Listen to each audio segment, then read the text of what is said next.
A big blue ball? What a boring screensaver. It's confusing me. It's either a pair of scales or some sort of alien torture device. Let's find out. You weigh 215.6 pounds. Body fat 29%. You should definitely do something to tackle your obesity. Pah! That stupid thing isn't working right. So all this trouble just for us to find out exactly how much the wolf weighs. Attention! All hands to your stations. In a few moments, we'll focus the Great on the planet and activate it. That does not sound good. And you may probably guess at the moment that I'm feeling a little bit poorly. But I want to finish this game. Let's see whether I can read this. Please, data input for transport. Transport object is being an object. Please enter start and go location. Please enter transport object exact weight. Use separate transport internal scales. Caution. Enter only the exact weight. Otherwise, transport object destroyed in the terrible way. Well, luckily we know how much we weigh. Broken again was transport scales. Please use on-bridge scales.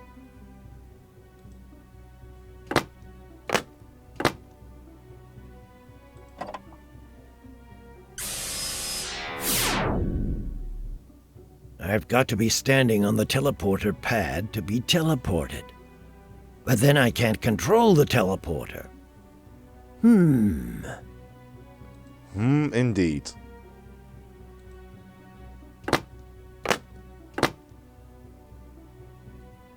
Okay. We can do this. That must be where the teleport rays come from.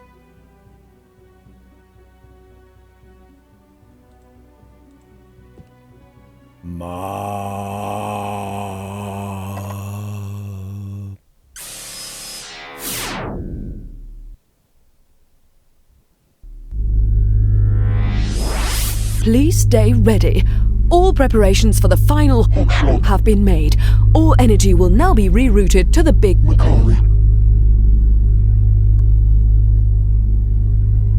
The big Macari, eh? I'm guessing that's going to be a weapon of some sort.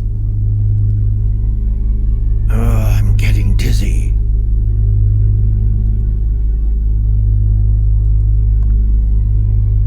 It doesn't seem like we can actually do anything else here. Let's speak to the computer. What is the password?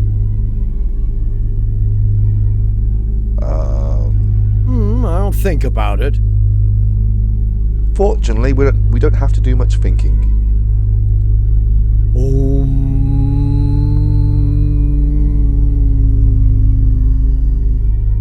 I don't know why, but I can't get the words cockroach swarm out of my head. You can probably guess that pretty much all the puzzles from now on, from when we arrived, are going to involve these 4 abilities here. What is the password? Cockroach swarm. Login correct. Awaiting orders. Oh.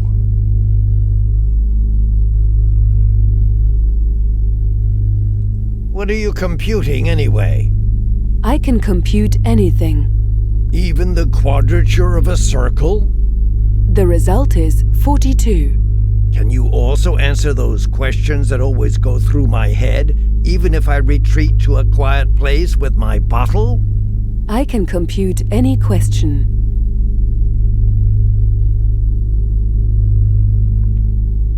Why do you need a lot of water for boiling a few eggs, but only a little for boiling a lot of eggs. It is because water condensates on the egg surface area. In the case of many eggs, more water is able to condensate, and so more is conserved in the pan. In the case of only a few eggs, however, more water is lost, since there is a smaller total surface area. Thus, more water is needed to begin with. Would you be so kind as to turn off that super weapon? Access denied. If the barber of Seville shaves all the men of Seville but those who shave themselves, does he shave himself? No, it is a female barber. Does the internet become lighter if you download stuff from it? No. Your computer, on the other hand, does get heavier if a cookie is created. Those which are chocolate-coated especially lead to very unaesthetic fat pads. Turn off that super weapon at once, otherwise I'll pull your plug. Access denied. Could an almighty God create a rock too heavy for him to lift? Yes. At the same time, however, he would lose his omnipotence, which would be transferred to the rock. Why does a mirror image swap left and right, but not top and bottom? The mirror image does not swap left and right. It is only by regarding yourself from the perspective of your mirror image that you perceive left and right to be swapped. Can you think of a question you cannot answer yourself? Yes. What question is it? Access denied. Oh. I can't think of any more questions. Computer, 1 tea with milk, please. I will be glad to. Do you want it with lacing or without? With lacing. I mean without? No, with lacing. Do you want it with lacing or without? Without. Error. Without cannot be computed. Inconsistency in the logic subsystem. New computing of the matrix. Computing power insufficient. Raising priority of task. Capacity exceeded. Warning. Central processing unit overheating. System rebooting.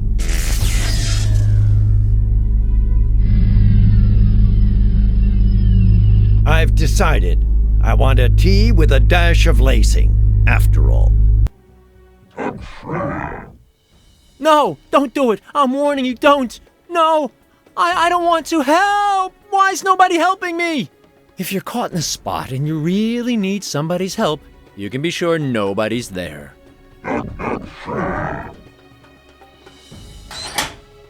Oh no! Ah!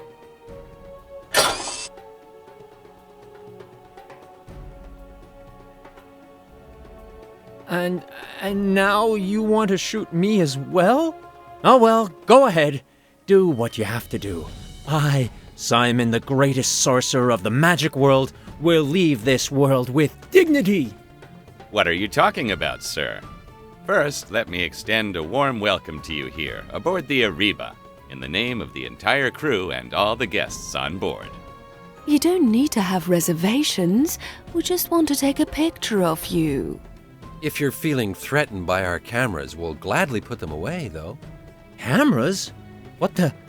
And why can I understand you all of a sudden? You're able to understand us because you're connected to our ship's translation system. And now, please follow us.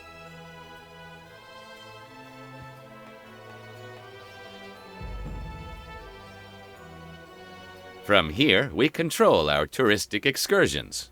Look, there's your nice planet. Why are you destroying our world, though? We're not destroying worlds. We're preserving their histories. We representatives of Outer World Tours, Inc.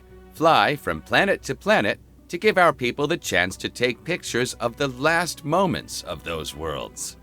The universe is dying, you know, and this way, we play a part in contributing to preserving the memory of it.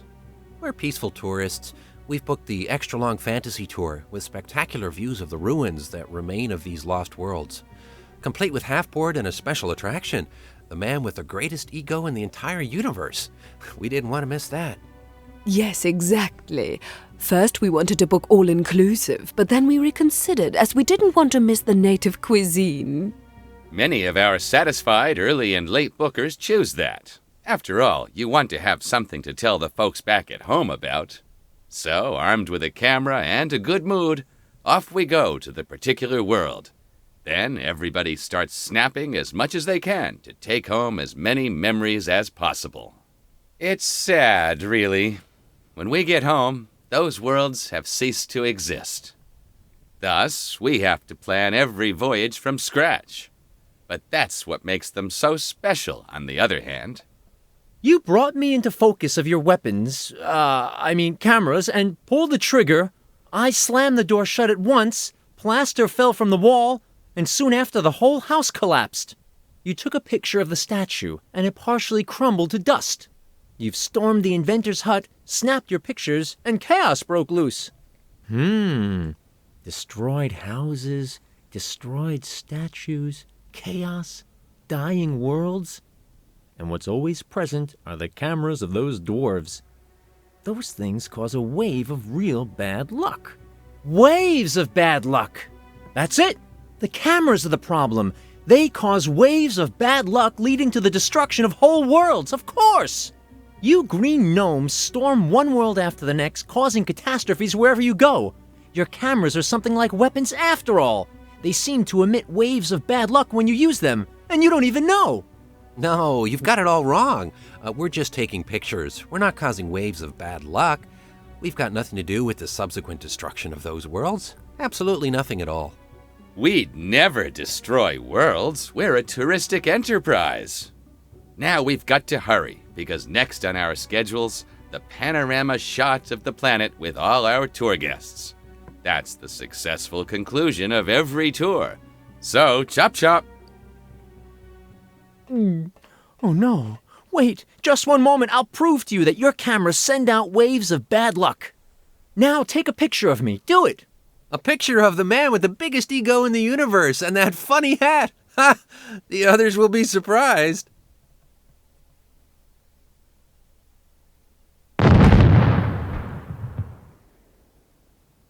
There. Did you see that? That doesn't prove anything. It was an old rickety console that could have blown up last week just as well. Wait, please wait. There's somebody else who can confirm my theory.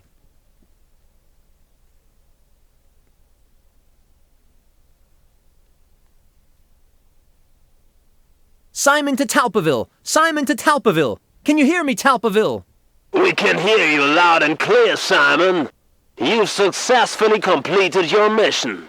Listen, guys, I need your help. The Nihonians believe... The signal is loud and clear. Thank you for your help. By taking the homing device in the walkie-talkie to the Eye of Death, we can now commence our safety measures. It was very nice of you to sacrifice yourself. Over and out. What?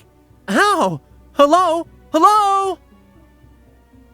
We've received the signal and have a clear trajectory now. So be it. It's time to put an end to this threat once and for all. Give the start signal.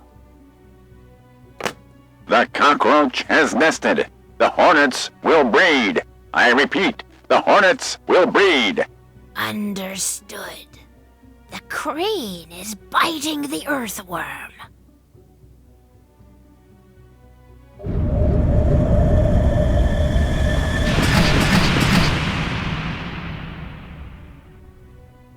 Non-tourist flying objects have been launched and are now on a direct course toward us. Non-tourist flying objects. What could they be? Oh! Those are missiles! Those Earth diggers are trying to blow us into space! You need to fire with everything you've got! We don't have anything to fire with. We're a cruise ship full of tourists. Damn! What about your cameras? Fire those and cause waves of bad luck to hit the missiles! Won't the bad luck make the missiles unpredictable? They could fall back to the planet or create a black hole. We could flee, of course, but we wouldn't get far without our main computer. You're responsible for that, just to remind you of this unpleasant fact. Oh, let's just stop blaming each other. We've got to work together. Open a channel to those moles. We'll just talk with them and clear up the matter. Carrier signal of the walkie-talkie transferred to the screen. Translation matrix engaged. This is the Imperial Council of the Old Ones. Simon, are you crazy? You're giving away our position to the enemy. Enemy. That's a good cue. There's a lot of misunderstandings we've got to clear up at once. Friends, tourists, inhabitants of the magic world, we must face a few moments of great effort to avert the crisis at hand. In these days, events of shattering magnitude have taken place. How the hell did Simon figure all of this out? And why do these aliens suddenly believe that their cameras cause bad luck, when before they didn't? But anyway, we probably should maintain some tact here. Yeah, let's maintain the tact. There were serious casualties, as well as some fatalities. One thing's for certain, something has happened we all need to think about. At this point, many will ask, who's to blame for all this misery? Those fat green things, obviously. Who else? I'm sure this is a mere misunderstanding, valued Earth dwellers. Just let us shoot a farewell picture, then we'll leave you in peace.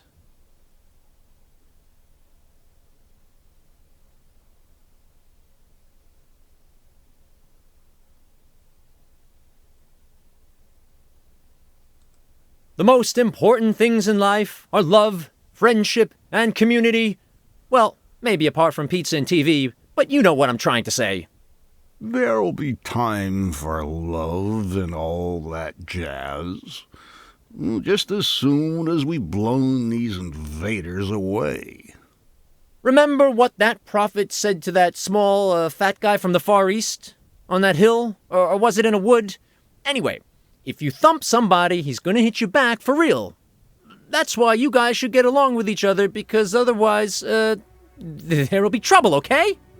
But we just wanted to take pictures of your nice little houses and lovely hills. Lovely hills? I bet you wanted to take some nude pictures, the way you're grinning. Okay, so the matter is somewhat trickier. Let's look at what part the Nihonians have played up to now.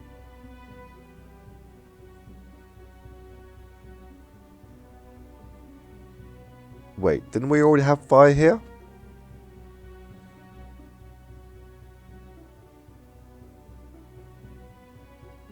Okay, let's, I'm still unsure about the fire remark, but they did bring photography. And tourism, I guess. They are shining examples in the fight against primitive barbarism of our world. These valiant champions brought the secrets of fire, photography, and package holidays to the magic world. We should be thankful to them forever. Stop! Have you gone mad? Don't trust the aliens! Those monsters will send you to your doom! Yes! They're already planning your downfall! Those who die immediately are the lucky ones!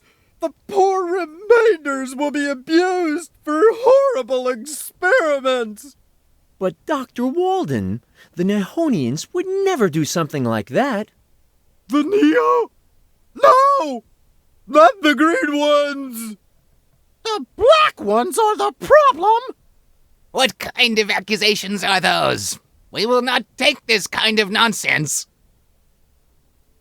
Okay, where the hell has he been all game?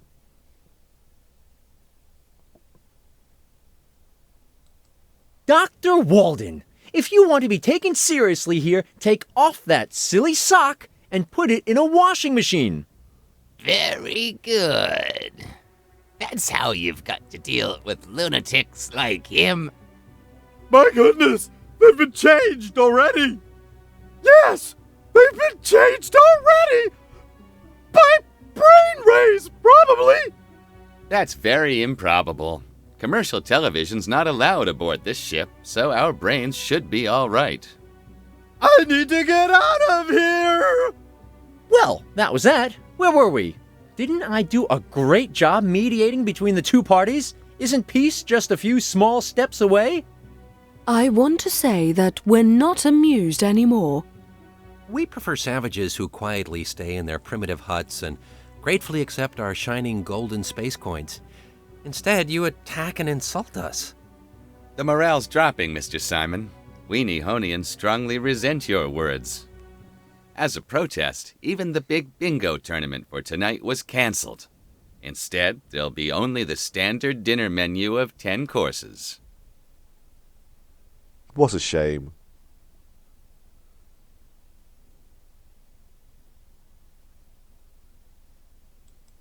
Nobody wanted to offend the Nihonians. Your golden space coins are very welcome here. Let's become reconciled so our liquor stores and streetwalkers can make big bucks again. Streetwalkers? Michael, don't even think about it. But, darling, that's part of the local culture. Do you want me to enrage their gods? All questions of guilt aside, the magic world has suffered enough. So I say, Let's talk more about those streetwalkers.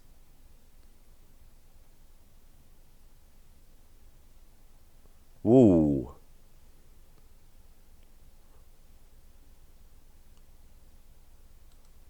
listen to me, aliens and moles. I think you've bothered the magic world long enough. Today's the day when we'll celebrate our independence. Our independence from you morons. You're a traitor, Simon. It's you who'll burn in a pretty ball of fire, together with these green invaders. Number 2, what are you doing? You're ruining the negotiations and throwing us all into misfortune and catastrophe. Shoo, shoo! Back into your basket, you loser. How exactly are we going to make things worse? I mean, this planet is on the verge of destruction. And if it is, then Simon's in the right place. I'm glad to see you're back in service number 3. Come here and finally serve the canapes and drinks. Canopies? Exactly. Ladies and gentlemen, dear aliens, may I introduce to you our senior stewardess. She'll delight all members of this conference with canapes and very tasty coffee shortly. Simon? We better cancel the transmission before the coffee gets cold. By all the blind mole gods, that's enough! Your babble is nowhere near enough to convince us. Our intelligence photographs clearly prove the Nihonians' aggressive nature. If you don't supply good arguments at once, we'll blow up the Eye of Death, and that's that! What the hell is going on with these screens?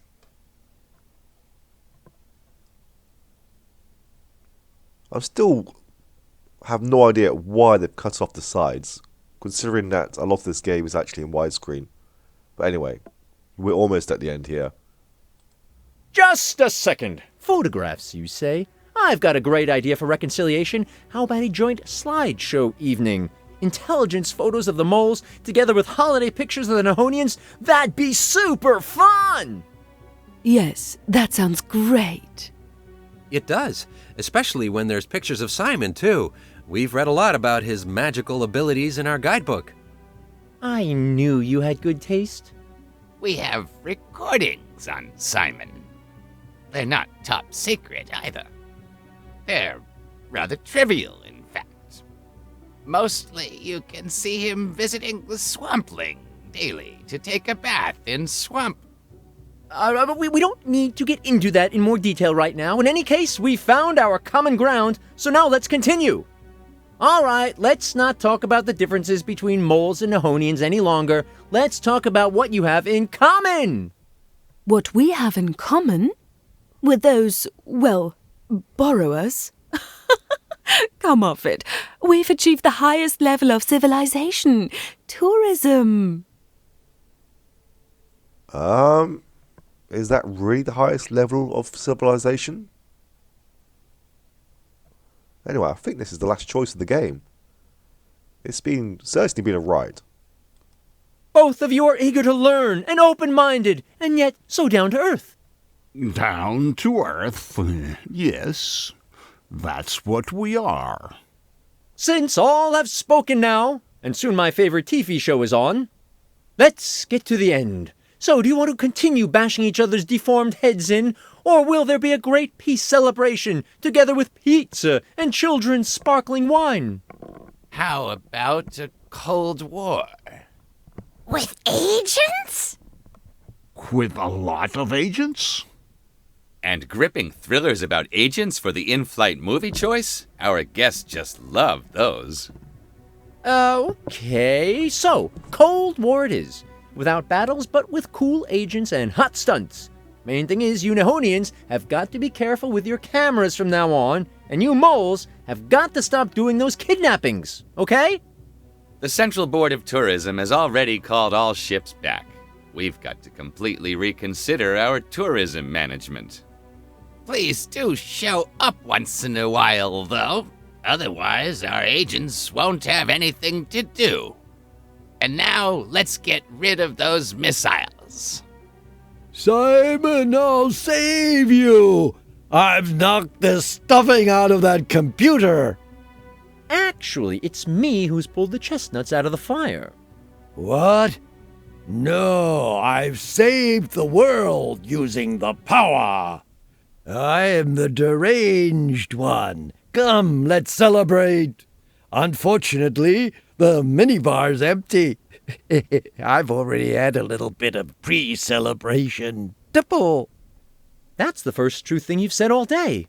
But now, get lost. These guys just want to applaud me, and I want to enjoy that. Just you wait, you non-believer. The power will teach you respect.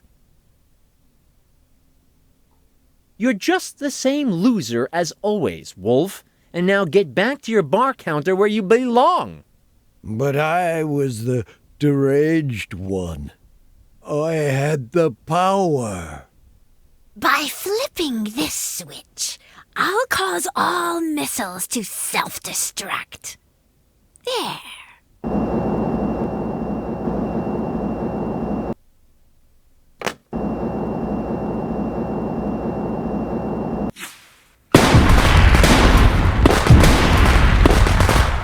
Oh, that was close.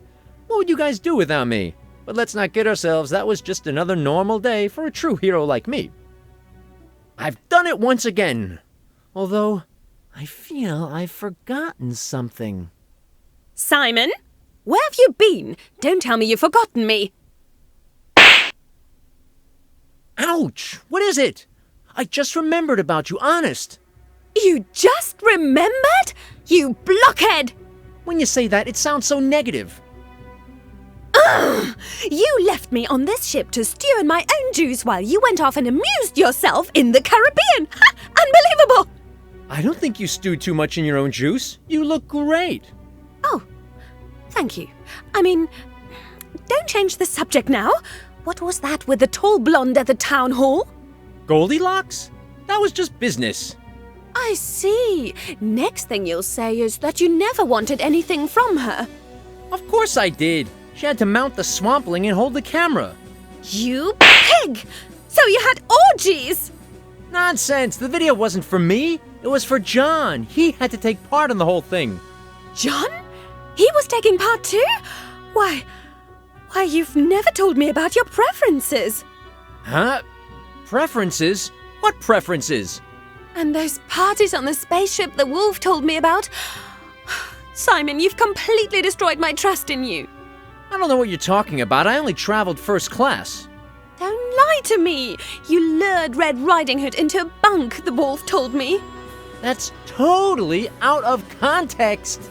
The poor thing. Poor thing? That Red Devil's bride should be put in chains. You're so pathetic. Do you even realize that? Ouch! Stop slapping me! That's all lies! Nothing happened about the spaceship. Nothing happened? And why did you force the wolf to wear women's clothes? Why? That's just sick. Desperate situations require desperate actions, but I don't expect someone who relaxes on an interstellar luxury cruiser while the world is ending to understand that. Relaxes? I was kidnapped, taken as a souvenir. I was scared to death. It was pure torture. Torture? I can't imagine that. You're looking much too well fed. What? Now you're telling me I've gained weight as well? I'll say it like this. Methinks thou dost protest too much. You pig. You've already said that. Because that's what you are. Whatever. Better a pig than a habitual abductee.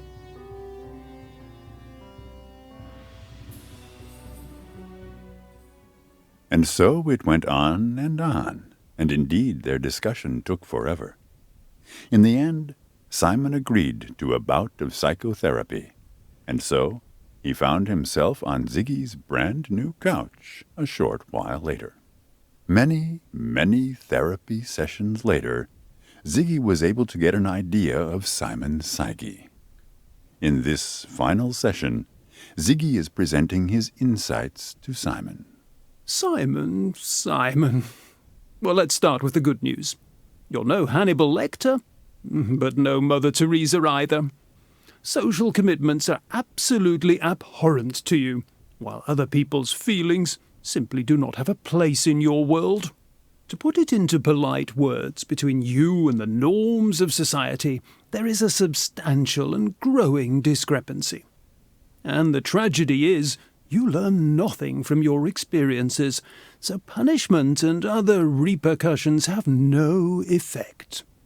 For instance, I've told you a number of times how unhappy I am with you filling my living bottle with used oil, and yet I can distinctly see an oil can barely even hidden under your hat.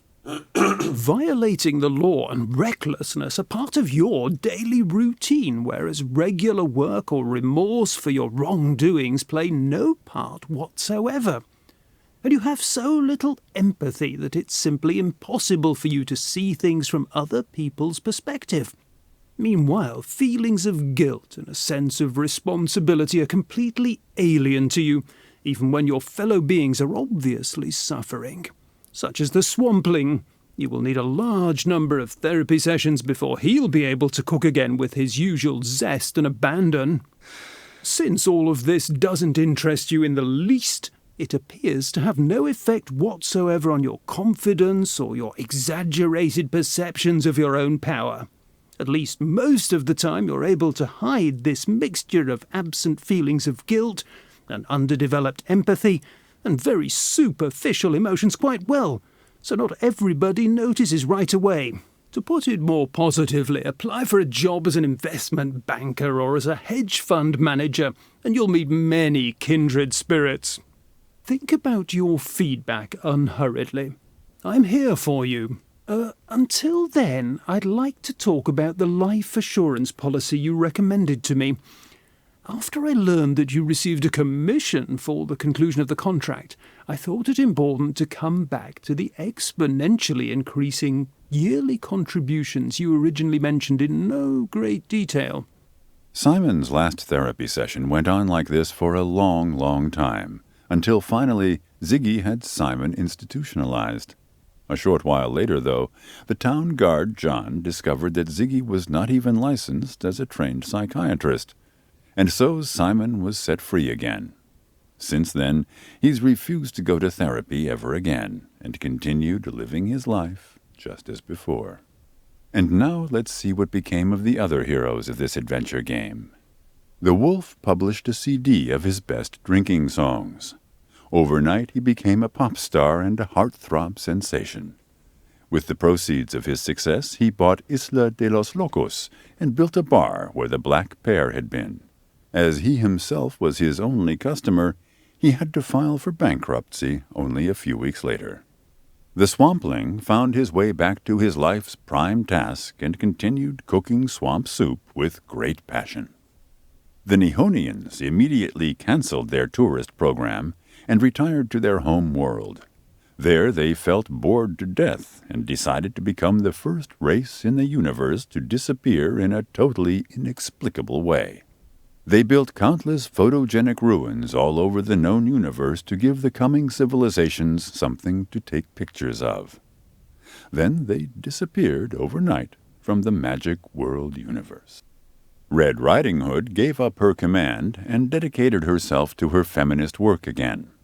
When she was old enough, she seized upon a women's advancement and gender studies program at the Royal Academy and began her advanced academic studies.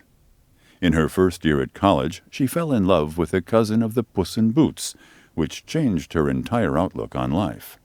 Shoes, makeup, and fitness training suddenly gained a whole new level of significance for her. Later she wrote an ultra-conservative book on marriage, family, and moral values that immediately became a bestseller. The two Mole agents recovered from the injuries they incurred during their valiant defense of the Caribbean island. They were discovered by a film producer and starred in the hit movie Moles in Black.